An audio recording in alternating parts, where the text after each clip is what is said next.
Hello friends, welcome to my channel. आज मैं आपको केमिस्ट्री की एक टॉपिक बताऊंगा जिसका नाम यहाँ पे आप देख सकते हैं क्या है, टाइप ऑफ केमिकल बॉन्ड। तो basically there are 3 types of chemical bond. पहला होता है इलेक्ट्रोवैलेंट, दूसरा कोवैलेंट एंड तीसरा कोऑर्डिनेट बॉन्ड। तो इस वीडियो में मैं इलेक्ट्रोवैलेंट बॉन्ड के बारे में बताऊँगा। तो इलेक्ट्रोवैलेंट बॉन्ड होता क्या है उसके बारे में पहले मैं आपको बताता हूँ। तो इलेक्ट्रोवैलेंट बॉन्ड ऐसा बॉन्ड होता है जो दो एलिमेंट्स के बीच में फॉर्म होता है, जहाँ एक एलिमेंट अपने इलेक्ट्रॉन्स को लूज़ करता है तो वहीं दूसरा एलिमेंट उसको क्या करता है, गेन करता है। तो उसका डिफिनीशन पहले मैं लिख देता हूँ।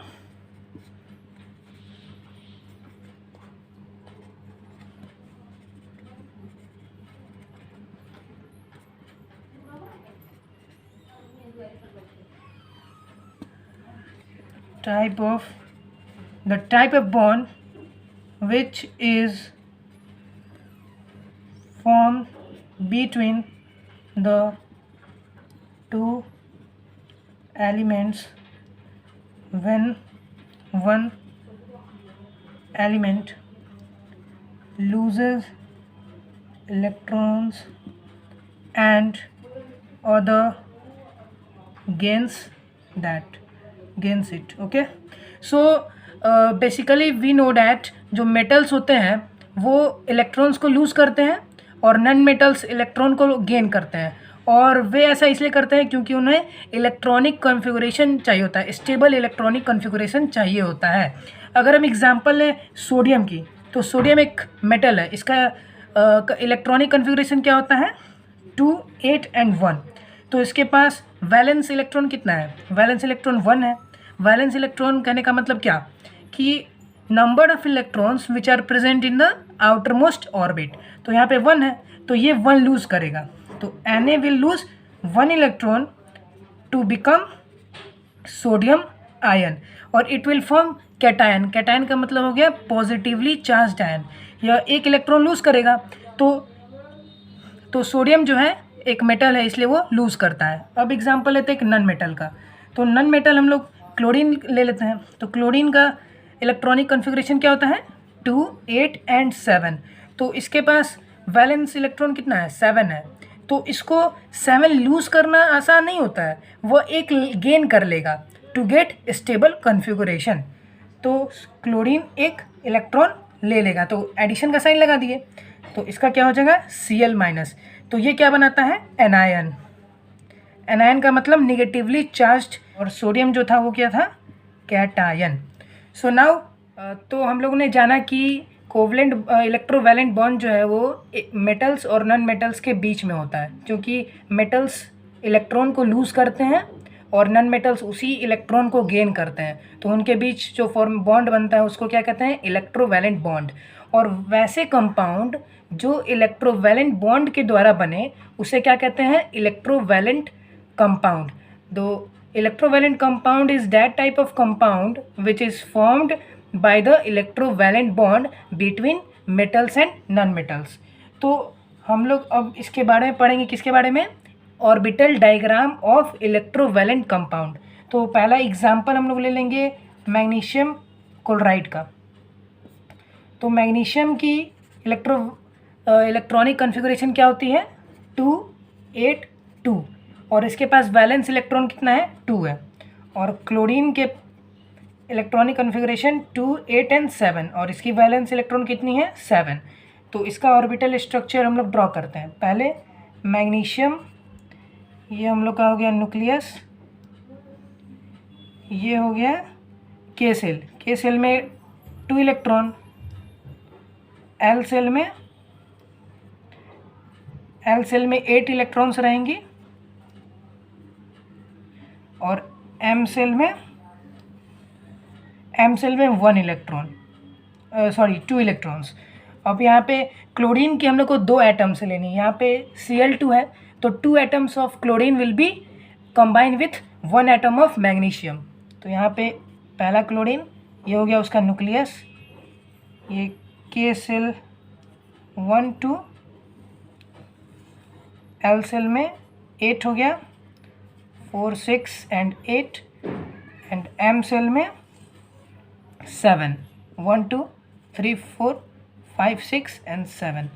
One more chlorine atom we will take. In first K cell 2 electrons, L cell 8 and M cell again 7. 1, 2, 4, 6 and 1, 7.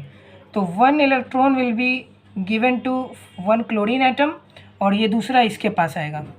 तो now this will combine and then magnesium while losing 2 electron ये क्या बनाएगा, positively charged ion, that is cation, यानी इसके ऊपर 2+ का charge आ जाएगा.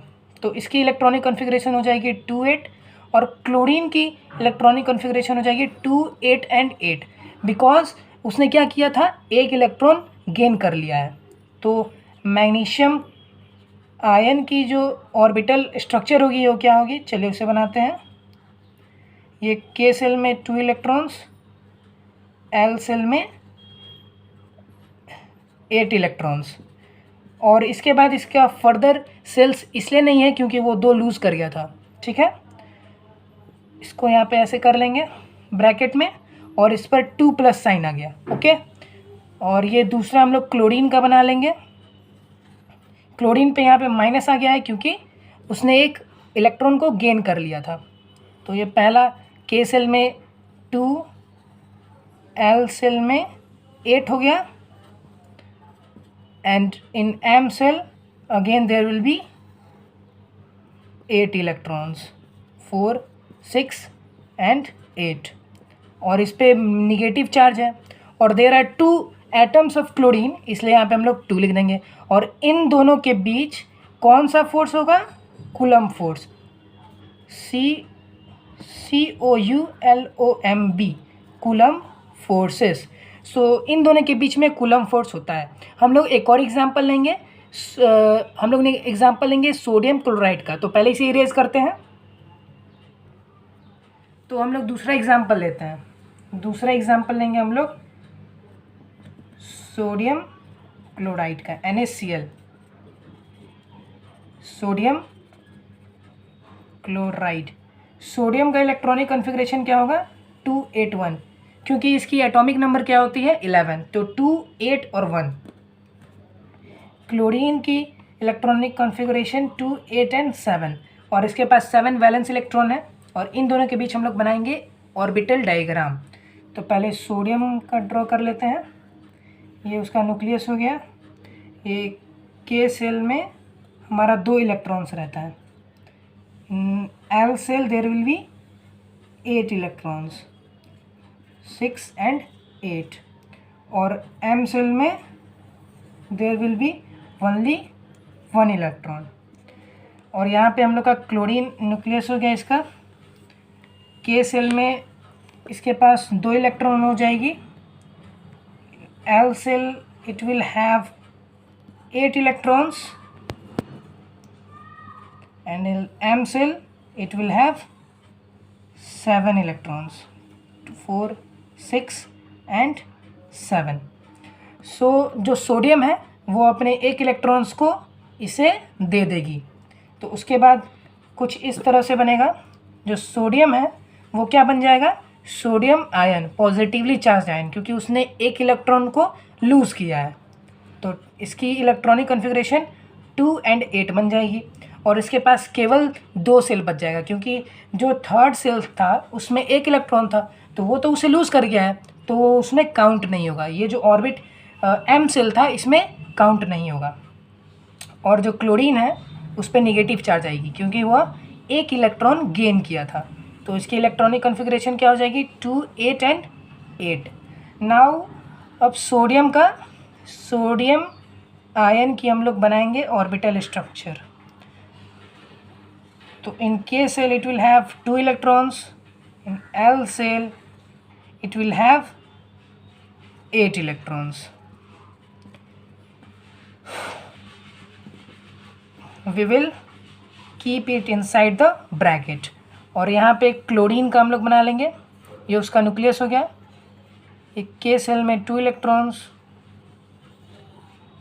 L cell 8 electrons हो जाएगा और एम सेल में भी 8 इलेक्ट्रॉन्स हो जाएंगे।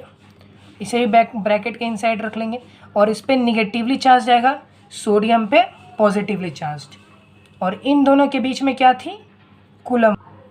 तो इन दोनों के बीच थी कूलम्ब फोर्स और सोडियम यहाँ पे पॉजिटिवली चार्ज था। ओके, सो नाउ हम लोग डॉट स्ट्रक्चर के बारे में पढ़ेंगे। तो लिविस एक साइंटिस्ट थे जिन्होंने डॉट स्ट्रक्चर को समझाया था by the combination of electrovalent for the formation of electrovalent compound. तो उसे हम लोग समझते हैं। सो अब लोग हम क्या करेंगे? डॉट स्ट्रक्चर के बारे में समझेंगे। तो डॉट स्ट्रक्चर कौन दिए थे? लिविस नाम के एक साइंटिस्ट ने डॉट स्ट्रक्चर के बारे में बताया था। तो उसे हम लोग एग्जाम्पल के द्वारा समझेंगे। तो हम लोग किसका एग्जाम्पल लें? मैग्नीशियम क्लोराइड का लेते हैं, ठीक है। तो पहला मैग्नीशियम क्लोराइड MgCl2।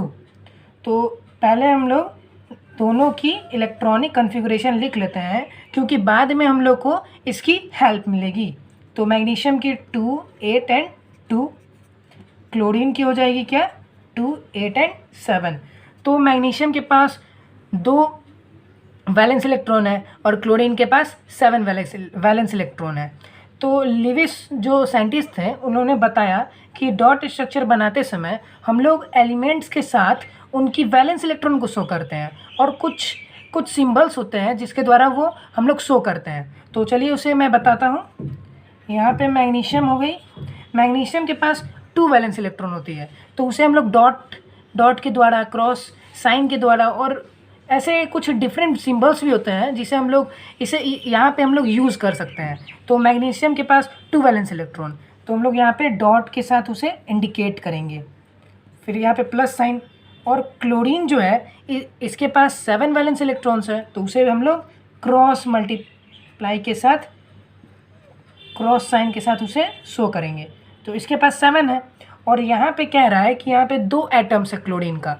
तो एक एटम हम लोग ड्रॉ कर लिए और दूसरा एटम भी हम लोग ड्रॉ कर लेंगे। तो this also will have 7 valence electron. तो 2 4 6 एंड 1 7। नाउ जो मैग्नीशियम है वो अपना पहला इलेक्ट्रॉन फर्स्ट क्लोरीन एटम को लूज़ कर देगी और दूसरे क्लोरीन को दे देगी। तो उसके बाद जो मैग्नीशियम है 2 वैलेंस इलेक्ट्रॉन लूज़ कर दिया। तो लूज़ करने के बाद उसमें कुछ पॉजिटिव चार्ज आ जाएंगे तो उसके पास Mg2+ चार्ज आएंगी क्योंकि उसने 2 इलेक्ट्रॉन लूज़ किया है। तो जो पॉजिटिवली चार्ज बनाता है उसे क्या कहते हैं? कैटायन। तो यहाँ पे मैग्नीशियम की कैटायन फॉर्म हो गई। उसके बाद जो क्लोरीन है उसने अपना स्टेबिलिटी गेन कर लिया क्योंकि उसने एक इलेक्ट्रॉन मैग्नीशियम से ले ली है। तो उसे यहाँ पे तो डॉट के साथ हम लोग इंडिकेट करेंगे क्योंकि जो मैग्नीशियम है इसे अपना 1 इलेक्ट्रॉन लूज़ किया है और इसके पास निगेटिव चार्ज आएगा। और यहाँ पे 2 एटम है इसलिए हम लोग यहाँ पे डोर डिनोट कर दिए। अब हम लोग दूसरा एग्जांपल लेंगे। दूसरा एग्जांपल हम लेंगे सोडियम क्लोराइड की। तो सोडियम की इलेक्ट्रॉनिक कन्फिगरेशन होती है 2 8 एंड 1। क्लोरीन की होती है 2 2 8 एंड 7। तो इसमें भी हम लोग मेटल्स और नॉन मेटल्स के साथ वैलेंस इलेक्ट्रॉन को शो करेंगे। तो सोडियम की वैलेंस इलेक्ट्रॉन है 1, देन क्लोरीन की वैलेंस इलेक्ट्रॉन है कितनी? 7। तो उसे भी हम लोग क्रॉस सिंबल से डिनोट करेंगे। और ये जो सोडियम है 1 इलेक्ट्रॉन लूज़ कर देगी 1 क्लोरीन एटम को। तो सोडियम पे 1 पॉजिटिव चार्ज आ जाएगा और वो कैटायन बनाएगा। और जो क्लोरीन है उस पर 1 निगेटिव चार्ज आएगा और वह अपना स्टेबिलिटी गेन कर चुका होगा। सो हम लोगों ने आज क्या क्या डिस्कस किया? इलेक्ट्रोवैलेंट बॉन्ड के बारे में, orbital diagram of electrovalent compound के बारे में, dot structure of electrovalent compound के बारे में। सो मैं इस वीडियो को अब एंड कर रहा हूँ। सो गाइज़, अगर आपको यह वीडियो अच्छा लगे तो लाइक कीजिएगा, सब्सक्राइब और शेयर ज़रूर कीजिएगा। और अगर आपको कोई डाउट हो तो कमेंट पे आप मुझे शेयर कर सकते हो। Okay bye guys, thank you.